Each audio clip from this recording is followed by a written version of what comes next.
tell you about a chapter that is question of trust.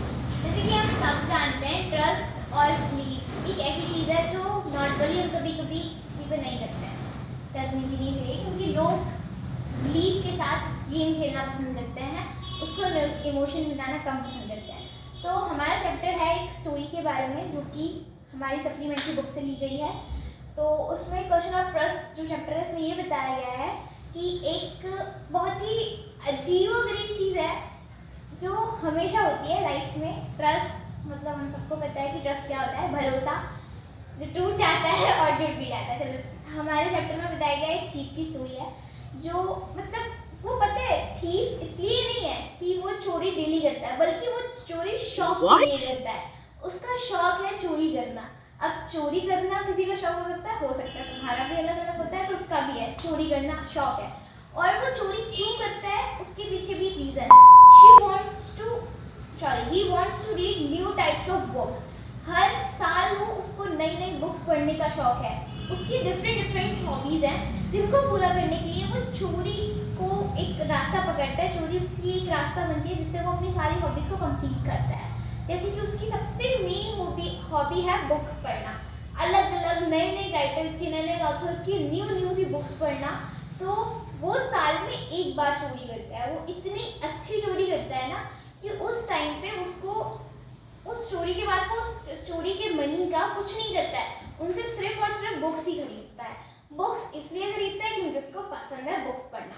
तो और लेकिन उसके जो आसपास के इंसान होते हैं, मतलब जो लोग हैं आसपास, वो उसको बहुत ही ईमानदार और सच्चा आदमी समझते हैं। जैसे कि हम लोग कभी कभी होते हैं कि कुछ लोग होते हैं जो सामने से कुछ और दिखते हैं और पीछे से कुछ और होते हैं। तो इसकी भी यही स्टोरी है। वो सामने से लोगों को बहुत ही अच्छा, नेक, साफ दिल और ईमानदार इंसान लगता है, लेकिन वो चोरी करता है इसके बारे में किसी को कुछ भी नहीं पता, क्योंकि वो साल में सिर्फ एक बार चोरी करता है, वो भी अपने शौक पूरे करने के लिए। तो हम वैसे चोरी तो हम सब भी करते हैं, मम्मी से चुरा के रुपए लेने, कभी पार्टी करने जाना है तो कभी कुरकुरा छुपा के खाते हैं, तो कभी बिस्किट छुपा के खाते हैं कि मम्मी कहीं देख ना दे, वो डांटेंगी कि तुम्हारे पास पैसे कहाँ से आए। तो वो भी अपने शौक पूरे करने के लिए चोरी करता है। तो उसकी हैबिट में है कि जैसे कोई नया ऑथर है, कोई नई बुक पब्लिश की किसी नए ऑथर ने, तो उसका ये मतलब दिमाग में रहता है पूरे साल भर कि कब नई बुक किसी नए ऑथर ने कोई नई बुक पब्लिश की, मैं उस टाइम पे चोरी करूंगा और उस बुक को लेकर पढ़ूंगा। साल भर उसका काम रहता है बुक को पढ़ना, अच्छे से उसके बारे में समझना।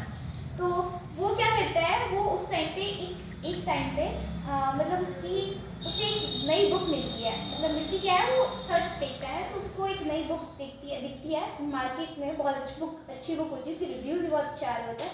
तो वो क्या करता है, वो सोचता है कि चलो इस बार चोरी करते हैं और उस बुक को खरीदते हैं, उस बुक के अंदर पढ़ते हैं कि उसमें है क्या।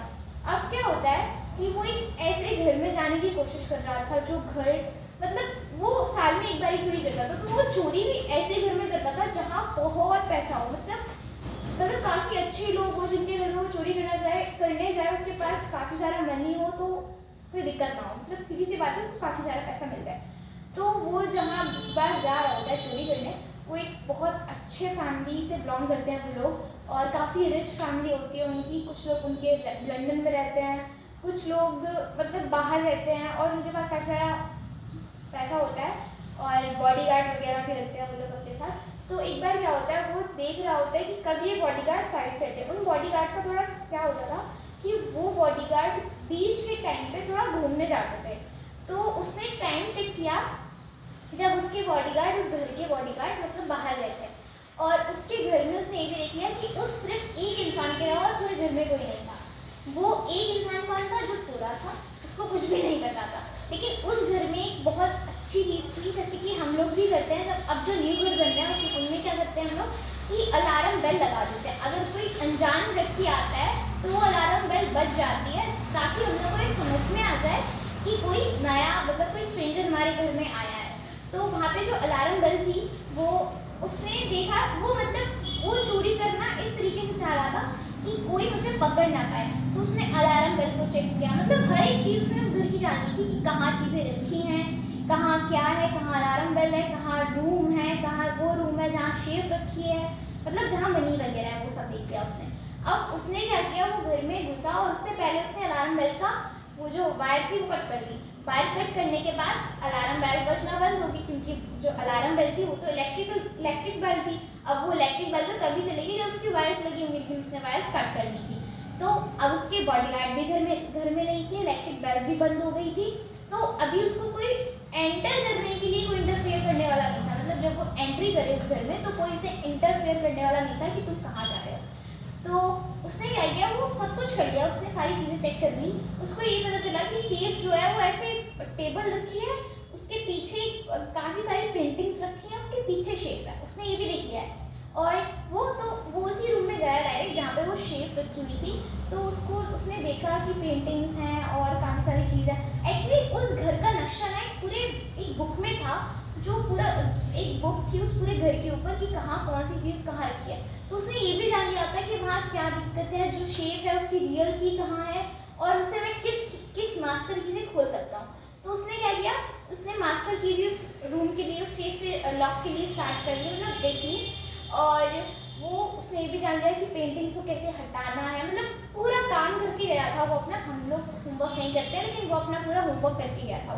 उसने देख लिया था कि चीज़ें निकालनी कैसे है, चीज़ों को रखना कैसे है, और वापस से ये ना लगे कि कोई यहाँ आया था, उसको वापस से वैसे ही दोबारा से सेट कैसे करना है, वो सब देख के गया था। तो उसने क्या किया, वो वहाँ उस रूम में पहुँचा और उसने पेंटिंग्स को देखा। तो उसे समझ में आया कि अच्छा ठीक है, इन पेंटिंग्स के पीछे सेफ रखी हुई है जिससे मेरे को मनी निकालना है।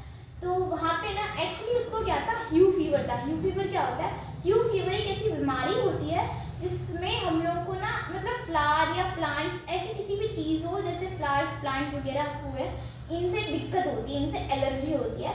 अगर ये हमारे आसपास कहीं है तो उससे हमें स्नीजिंग होने लगती है या फिर कफिंग होने लगती है, कुछ ऐसा होने लगता है जिससे हमें ना दिक्कत होती है। तो उसको ह्यू फीवर की बीमारी थी। और उस जगह जहाँ उस रूम में उस शेफ की, उस जगह पर फ्लावर्स रखे हुए थे। तो उस फ्लावर्स की स्मेल से उसको स्नीज हुई, उसको लगा कि कोई जग ना जाए, कोई उस मतलब घर का कोई मेंबर उसमें आ ना जाए, वहाँ पे ना आ जाए। तो इसलिए उसको 2-3 बार छींकें हुई, लेकिन उसने कंट्रोल किया खुद को और फिर वो वहाँ से पेंटिंग हटाने लगा। तब तक एक डॉगी आया वहाँ, उस घर पे एक डॉगी भी था जिसका नाम था चेरी। तो चेरी नहीं, शेरी। तो उसका नेम था शेरी। और ये ना डॉगियों की हैबिट में होता है कि डॉगी आप पे तब तक भूकेंगे जब तक आप उनका रियल नेम लेके उन्हें बुलाते नहीं, और अगर आपने उनका रियल नेम ले दिया तो वो चुपचाप से जाके बैठ जाएंगे। तो जब उसने पूरे घर के बारे में जान लिया तो उस डॉगी के बारे में भी जान लिया था, उसका नेम भी जान लिया था। तो उस डॉगी के बारे में जानने के बाद क्या हुआ कि वो डॉगी आया, वो उसने थोड़ा सा भूखा, लेकिन उसने उस डॉगी को बोला शेरी शेरी, 3-4 बार शेरी बोला। तो वो आराम से डॉगी, मतलब जैसे डॉगी अपनी पूंछ हिलाने लगता है अपने नाम सुन के, वो वैसे ही शांति से बैठ गया, पूंछ हिला के बैठ गया वहाँ चिपक के, और उसने कुछ नहीं कहा। तो उसको लगा कि शायद ये कोई स्ट्रेंजर नहीं है, बल्कि कोई ऐसा जिसने मैंने अभी तक देखा नहीं है। तो उसके बाद वो शायरी भी वहाँ बैठ गया और उसने अपना काम दोबारा से रिस्टार्ट किया, मतलब पेंटिंग्स को हटाना, शेप को खोलना, मास्टर की लगाना, सब कुछ स्टार्ट कर रहा था वो अपना। और उसके बाद वहाँ पे एक ऐसी लड़की जो रेड ड्रेस में थी, यंग थी और काफ़ी अच्छी लग रही थी, ब्यूटीफुल भी थी थोड़ी सी। तो एक लड़की थी जो रेड ड्रेस में थी हमारे पास भी है क्या देख लेना, आसपास होनी नहीं चाहिए, क्योंकि वो जो लड़की थी वो एक थीफ थी, लेकिन उसने एक्ट ऐसे किया जैसे कि वो उस घर की मालकिन हो। तो वो लड़की थी फुल रेड ड्रेस में, जो कि बहुत लॉन्ग फ्रॉक सी थी, और उसके पास, मतलब वो यंग थी और काफ़ी अच्छी ब्यूटी भी थी, चार्मिंग थी, सब कुछ थी। और उसने पीछे से उसे आवाज़ लगाई, मतलब जो थीफ था उसको पीछे से आवाज़ लगाई वैसे। सो वो जो रेड कलर की ड्रेस में जो लड़की थी वो क्या कर रही थी, वो पीछे से आवाज़ लगा रही थी हॉरस ज़ैनवे को। अब ये हॉरस ज़ैनवे कौन है, तो अभी तक मैंने आपको थीफ का नेम नहीं बताया था, तो उस थीफ का नेम हॉरस ज़ैनवे। तो वो जो हॉरस ज़ैनवे था उसने पीछे से, वो जो लड़की थी उसने पीछे से बोला कि क्या हुआ तुम्हें, मतलब उसको दोबारा से छींका फ्लावर्स की स्मेल की वजह से। तो उसने, वो लड़की पीछे आई और उसने पूछा कि क्या हुआ तुम्हें। तो वो डर गया, पहले वो बहुत शॉक हो गया कि एकदम ये अचानक कौन है। तो वो लड़की बोली कि तुम कौन हो। फिर उसने पूछा कि तुम कौन हो, तो उसने कहा I am the owner of this house, मतलब हॉरस ज़ैनवे ने उस लड़की से पूछा कि तुम कौन हो, तो उसने कहा I am the owner of this house. तो वो डर गया, उसको लगा कि अब तो मैं पकड़ा गया हूँ, अब मेरे को ये जेल भेज देगी, ये हो जाएगा वो हो जाएगा, पुलिस में बोल देगी, ऐसा कुछ। वो बहुत डर गया था, वो बहुत सहम गया था इन चीज़ों से। तो उसको ऐसा लगा लगा कि अब सब कुछ गड़बड़ हो जाएगा, मैं जो भी करने आया था वो नहीं हो पाएगा, और जो भी मुझे बुक चाहिए थी वो मतलब मैं नहीं ले पाऊँगा। बहुत सारी चीज़ें उसके माइंड में चल रही थी। जैसे हम भी अगर कोई मस्ती कर रहे हो, मतलब मस्ती कह सकते हैं कि हम लोग ऐसा कोई काम कर रहे हो जिसको हमें किसी को नहीं बताना और एकदम कोई आ जाए, तो हमें डर लगता है ना कि लो इसको पता चल गया, ऐसे कैसे हो गया, इसको पता कैसे चल गया। तो यही वो सोच रहा था कि अब ये सब हो चुका है। लेकिन वो लड़की कहती है कि मैंने ना तुम्हें पहले ही देख लिया था। और वो कहता है, वो थोड़ा शॉक हो जाता है इस बात को सुन के, कहता है तुमने मुझे, मतलब वो मन में सोचता है कि इसने मुझे पहले कैसे नहीं किया।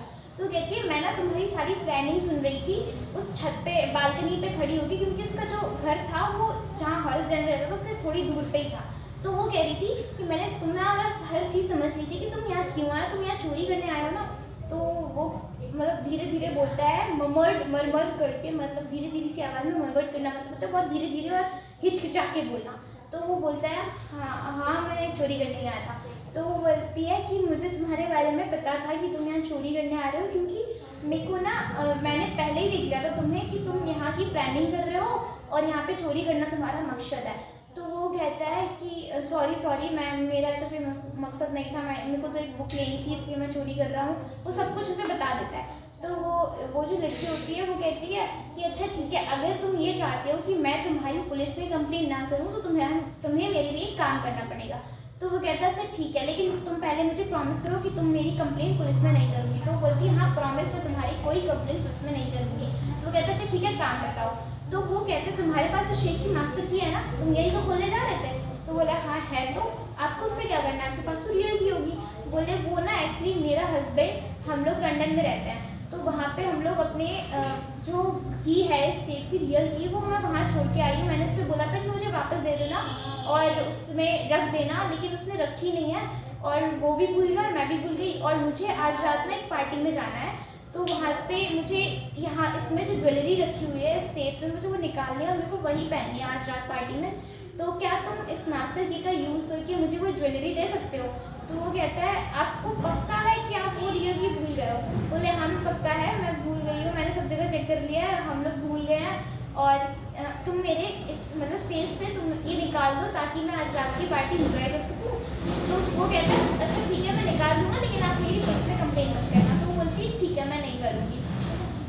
तो उसको ऐसा डर, और सीधी सी बात है कि मेन चीज़ इस चीज़ के पीछे ये थी कि जो हॉरिस था वो डर चुका था। उसको ये लग रहा था कि रियल मालकिन आ गई हैं और उनको ये पता चल गया मैं चोरी कर रहा हूँ, तो वो मुझे कहीं पुलिस में कंप्लेन ना करते। तो उसने बिना कुछ सोचे समझे वो डायरेक्ट सेफ खोलने लगा। उसने सेफ खोल दी और उस लेडी को ज्वेलरी पकड़ा दी।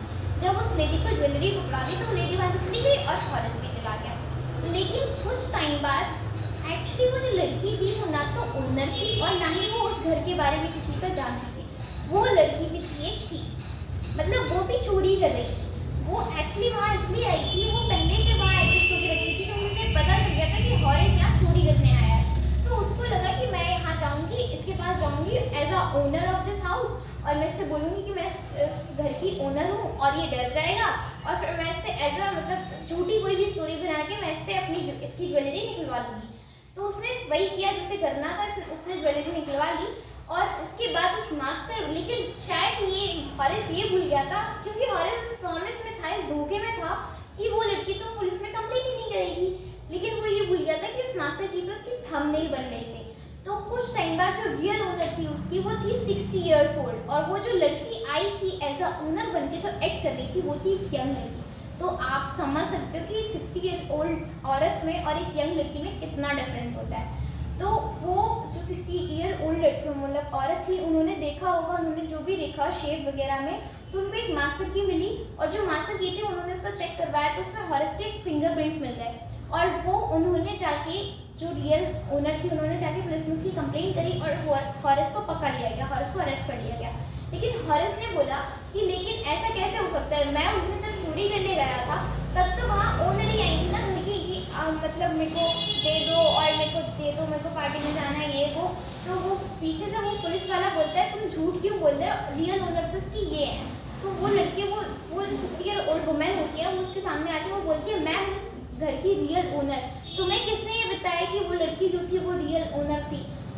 तो हॉरिस थोड़ा डर गया, फिर बेचारा वो जेल में से जाना पड़ा। तो इस स्टोरी में ये था कि आप कभी भी किसी भी इंसान पे बिना सोचे समझे भरोसा मत कीजिए, क्योंकि लोग यहाँ सिर्फ और सिर्फ गेम खेलने आते हैं। और इस क्वेट का मतलब भी यही है, जैसे कि हम सब जानते हैं, इसमें लिखा है don't blame anyone else to disappoint you, blame yourself to expect more extra from them.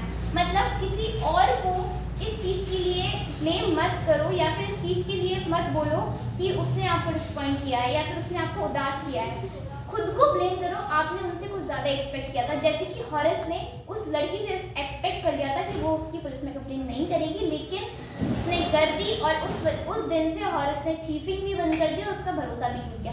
So guys, this was the story.